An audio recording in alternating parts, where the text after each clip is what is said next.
अस्सलाम वालेकुम dear aspirants, उम्मीद करता हूं तमाम लोग खैरियत से होंगे।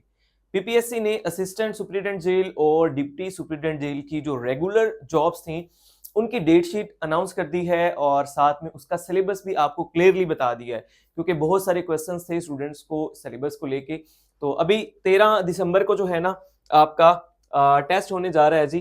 13 दिसंबर को टेस्ट है और सिलेबस जो है ना ये आपको दिया हुआ है, 2 पेपर हैं इसके।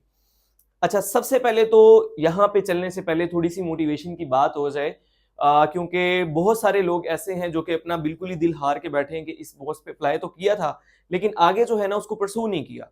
देखें, सबसे पहले तो जब ये जॉब्स अनाउंसमेंट हुई इसकी तो 600 आप लोगों की फीस थी और वन पेपर जो ये वाला पेपर है ना सिर्फ ये वाला सिलेबस था, ठीक है।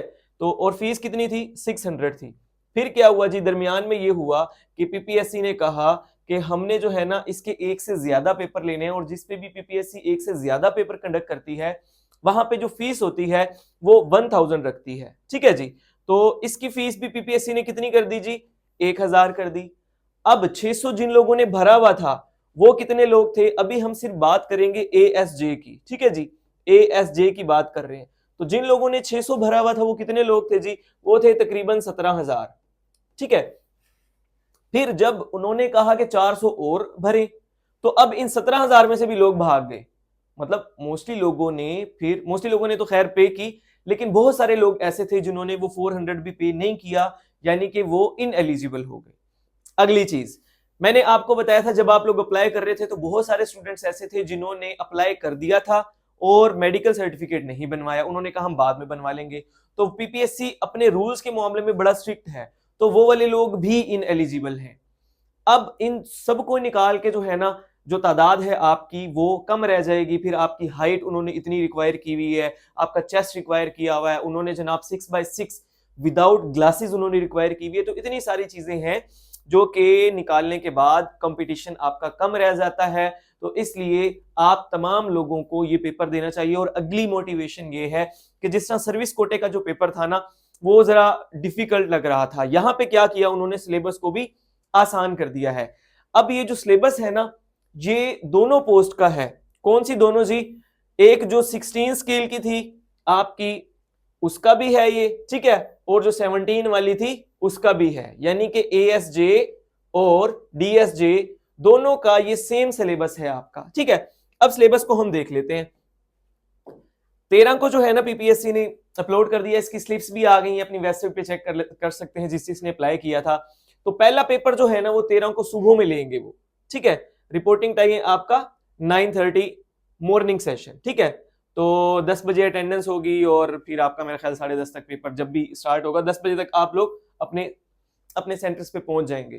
तो ये वन पेपर वही है जो कि बाकी तमाम जॉब्स का वन पेपर की पीपीएससी की जो सिलेबस होता है सेम वही वाला है। वही आपके पास जनाब अली आपका जीके है, ज्योग्राफी है, कंप्यूटर साइंस है, एवरीडे साइंस है, Pakistan affairs, Pakistan geography, mathematics हो गया, उसके बाद इस्लामियात हो गया, उर्दू हो गया और एक आधा सब्जेक्ट बीच में जो रह गया, ठीक है, इंग्लिश हो गया।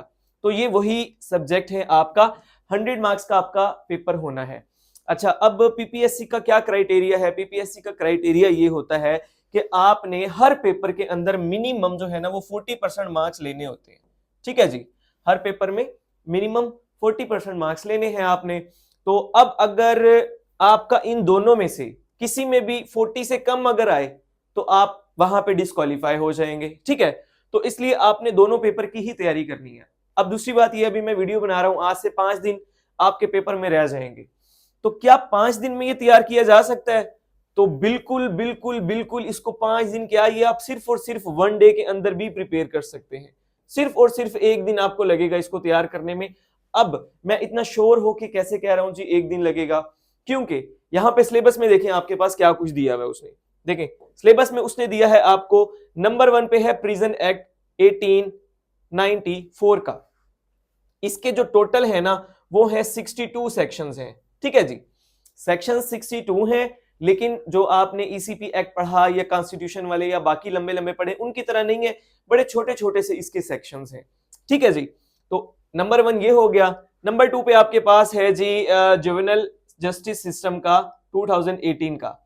इसकी टोटल है जी 25 सेक्शन है इसकी, ठीक है। तो दो चीजें होगी। और लास्ट पे जो नेल्सन मंडेला के रूल्स हैं, ये रूल्स हैं जी 122। कितने हैं जी? 122 हैं।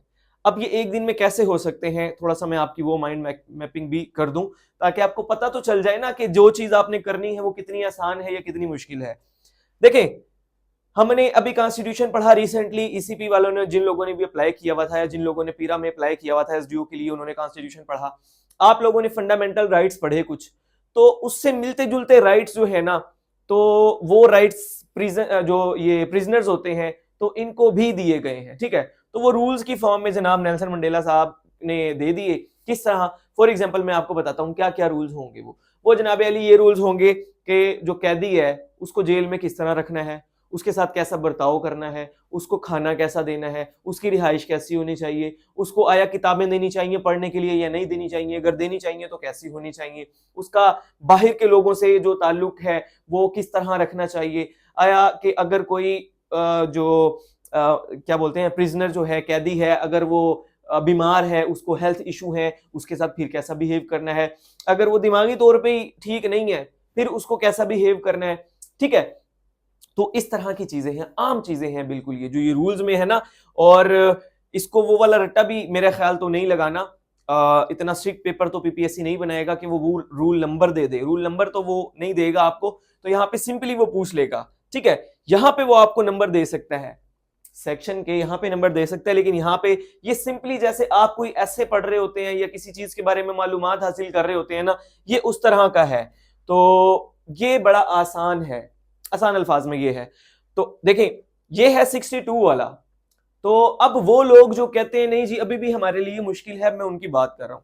ये जो 62 वाला है ना, इसके अंदर ज्यादा आपको लगते हैं, आप क्या करें जी, आप इसे छोड़ दें भाई 62 वाले को। अब ये जो एक आसान चीज बिल्कुल रह गई है, मैंने आम अल्फाज में आपको बता दिया कि क्या कुछ इसके अंदर होगा।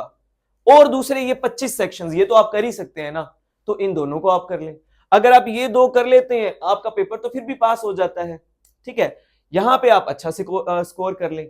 ये मैं उन लोगों के लिए कह रहा हूं कि जो पेपर बिल्कुल ही दिल छोड़ के बैठे हैं ना कि हमने देना ही नहीं है, तो कुछ ना होने से कुछ होना बेहतर है, तो आप फिर नेक्स्ट फेज के लिए जो है वो क्वालिफाई कर जाएंगे। तो इस वजह से जो लोग कह रहे हैं या सोच रहे हैं कि ये मुश्किल है, तो जनाब वो ये दो चीजें कर ले, ये बड़ी आसान चीजें हैं और आप इजीली नेक्स्ट फेज के लिए क्वालिफाई कर जाएंगे। अब अगली चीज मैं आपको बताता हूं, एक और चीज, वो ये है कि 13 तारीख को ये पेपर है जी।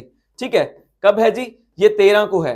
और 14 दिसंबर को एनटीएस के थ्रू पेपर है किसका जी? वो जो आजमीन हज वाले हैं ना, जो यहां से जाते हैं। तो अब वो लोग जो नए हैं उनके लिए मैं ये बात कर रहा हूं। आप लोगों को एक और बेनिफिट ये होने वाला है कि मोस्टली लोग जो है ना वो हज की तैयारी कर रहे हैं, आजमीन हज की, क्योंकि वहां पे जो है वो गवर्नमेंट के खर्चे पे जाते हैं और वापसी पे उन्हें कोई 4-4.5 लाख भी मिल जाता है, हज भी हो जाता है। तो अब वो वाले बेनिफिट्स देख रहे हैं ना, तो वो उसकी तैयारी कर रहे हैं। तो यहाँ पे जो है ना वो कम लोग, या हो सकता है कि ज़हीन लोग कुछ वहां पे भी निकल जाए। तो इसी तरह होता है ना कि अल्लाह ताला ने कोई वसीला बनाना होता है हर बंदे के लिए। तो इट इज पॉसिबल कि कुछ लोग वहां निकल जाएं और आपको यहाँ पे जो है ना वो एज मिल जाए। तो ये भी एक प्लस पॉइंट है। ठीक है जी, शायद और किसी के माइंड में ना हो, मैंने ये भी आपको बता दिया। तो अब ये दोनों चीजें जो हैं वो मैंने आपको बता दी कि मुश्किल नहीं है, आसान है, आप लोग इसका पेपर लाजमी दें। इन शॉर्ट ये है अभी तक जो बातचीत मैंने की है आपके साथ। दूसरा पेपर जी वो उसी दिन है, 1:30 बजे है। ठीक है, तो जैसे ये पेपर दे के आप निकलेंगे, आप जो है इसकी रिवीजन कर लेंगे और ये वाला पेपर भी इंशाल्लाह आपका अच्छा हो जाएगा। अब देखते हैं उनको, वो जो दूसरे हैं ना डिप्टी सुप्रिटेंडेंट जेल वाले, अब उसकी 5 सीटें हैं। ठीक है, और 4600 लोगों ने अप्लाई किया हुआ है। यहां पे भी जो है ना आप लोगों को एक अच्छा मार्जिन है, क्योंकि 5 सीटों में बहुत थोड़ा अप्लाई हुआ है। वरना आप लोग देख रहे हैं आजकल जो असिस्टेंट है ना BS16 का, उसकी भी अगर 2 सीटें आती हैं ना तो 9000 अप्लाई हो जाता है। ठीक है, इतना लोग अप्लाई कर देते हैं। तो ये उस लिहाज से जो है ना ये काफी कम अप्लाई है, BS17 की सीट है। फिर ये है कि डिग्री स्पेसिफिक्स थी, तो इस वजह से हो सकता है कि कोई और ज़हीन बंदा जिसकी इंजीनियरिंग की डिग्री हो और यहाँ पे एलिजिबल ही ना हो, वो वैसे ही निकल गए हैं। तो आप लोग भी जो है ना यहाँ पे लाजमी पेपर अटेम्प्ट करें, और जो लेडीज वाली सीट है वो अलग से 1 और 5 हैं या जितनी भी हैं, तो उन लोगों के लिए भी यही है कि अपना तैयारी करें और पेपर को लाजमी दें। पेपर कोई इतना मुश्किल नहीं आएगा आपका। ठीक है, अब अगली चीज ये है कि आपको पता है कि हम अपना टेस्ट सेशन स्टार्ट करते हैं जब भी इस तरह का कोई टेस्ट आता है जिससे आपको लास्ट मिनट के अंदर आपकी बड़ी बेहतरीन तैयारी हो जाती है, आप चीजों को रिवाइज कर लेते हैं, आप अपने आप को अंदाजा लगा लेते हैं कि कितने % प्रिपेयर हैं आप। तो ये मैंने जो सेशन स्टार्ट किया ये बहुत ही मिनिमम फीस में मैं जो है ना वो करवा रहा हूं। ठीक है, तो 500 सिर्फ और सिर्फ मैंने इसकी फीस रखी है, सिर्फ 500 है। ठीक है जी, तो मेरा ये ख्याल है कि 500 हर स्टूडेंट जो है ना, जिसने भी यहाँ पे 1000 भरा हुआ है ना, तो वो ये वाले 500 भी दे सकता है। ठीक है, तो हमारा आप सेशन ज्वाइन कर सकते हैं। उसमें किस तरह हम लेके चलेंगे भी जो मैंने आपको पोर्शंस बताए।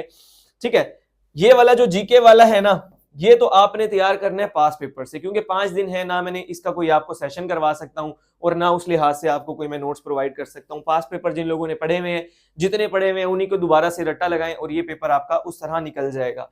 और जो ये लॉ वाला पोर्शन है, जो मैंने भी आपको बताया कि 3 चीजें आपकी लॉ के अंदर आनी है, तो उन तीनों में से जो मोस्ट इंपोर्टेंट 200 MCQs होगा आपका इन 2 पेपरों में कवर हो जाएगा। तो 1 लाइनर नोट्स भी मैं इनके आपको प्रोवाइड करूंगा, तीनों फाइल्स। ठीक है, देखें जी, गूगल फॉर्म पे आपके टेस्ट होंगे और 1 लाइनर नोट्स किसके जी, लॉ पोर्शन के, मैं आपको प्रोवाइड कर दूंगा। जो नेल्सन मंडेला वाला है ना, वो तो मैं आप लोगों को रिकमेंड करूंगा कि एक बार उसी को पढ़ लें, क्योंकि वो फाइल इतनी मुश्किल नहीं है। उसको पढ़ने के बाद जब आप मेरे नोट्स देखेंगे ना, तो वो बहुत शॉर्ट किए हुए मैंने। ठीक है, वो तो बहुत ज्यादा लिखा हुआ है ना, तो वो शॉर्ट किए हुए, वहां से आपको याद करने में मजीद आसानी, मतलब उसमें मैंने टू द पॉइंट चीजें लिखी हैं। जो 1 लाइनर है ना, इसमें तीनों फाइल्स की टू द पॉइंट चीजें आपको मिलेंगी। तो अगर आप वही फाइल्स कर लेंगे तो मेरी तरफ से 100% गारंटी है कि आप लोग पास हो जाएंगे। और फाइल्स के अक्सर लोग मुझसे पेजेस पूछ रहे होते हैं, यार पेजेस तो अगर मैं चाहूँ तो एक पेज के ऊपर ही कोई मैं 150-200 क्वेश्चंस दे दूं छोटा छोटा करके लिख के, तो वो आप पेजेस ना पूछा करें कि कितने होंगे नोट्स के। लेकिन ये है कि मैंने बहुत खुला खुला करके, जिस तरह ये खुला खुला करके लिखा हुआ है ना, इसी तरह करके लिखा हुआ है, और टोटल पेजेस आपके ना 60 बन जाएंगे लॉ के ना, 60-65 से ज्यादा नहीं होंगे, इतने पेज आपके होंगे। तो अगर आप ये भी नहीं कर सकते, फिर तो आपको हक ही नहीं है ना एएसजे या डीएसजे भर्ती होने का। तो ये जनाब अली हमारा टेस्ट सेशन है, जो ज्वाइन करना चाहता है 8 सितंबर से 5 दिन का है, 8 से 12 तक चलेगा, 13 को आपका वैसे ही टेस्ट हो जाएगा। तो होप सो आपका आज की वीडियो से कुछ ना कुछ तो फायदा हुआ होगा। और दूसरी चीज ये है कि जो ये सेशन अटेम्प्ट नहीं करना चाहते, उनके लिए बस यही है कि आप पास पेपर्स को करें और तीनों लास्ट को उठाएं, जो कि कम ज़हीन है वो 62 आर्टिकल सेक्शंस वाला छोड़ दें, बाकी 2 चीज़ों को कर लें और इसमें लाजमी तौर पे आगे जाएं। फिजिकल भी जाहिर है यहाँ पे जो है वो आपका मैटर कर रहा है, जिन लोगों का मेडिकल बना हुआ है, जिन लोगों ने 1000 फीस पूरी भरी हुई है। और बाकी जब आप इंटरव्यू में जाएंगे वहाँ पे भी अक्सर आपका लक चल जाता है, अक्सर आपके डिस्ट्रिक्ट का कोई अगर वहाँ पे मेंबर बैठा हुआ है, या फिर कोई आपकी कास्ट मिल जाती है उसके साथ, या कुछ भी आपकी डिग्री मिल जाती है, वट एवर, आपका इंटरव्यू अच्छा निकल जाता है, तो वहाँ पे भी आपके चांसेस बन जाते हैं। तो आज के लिए जनाब इतना ही, बहुत बहुत शुक्रिया, अल्लाह हाफिज़।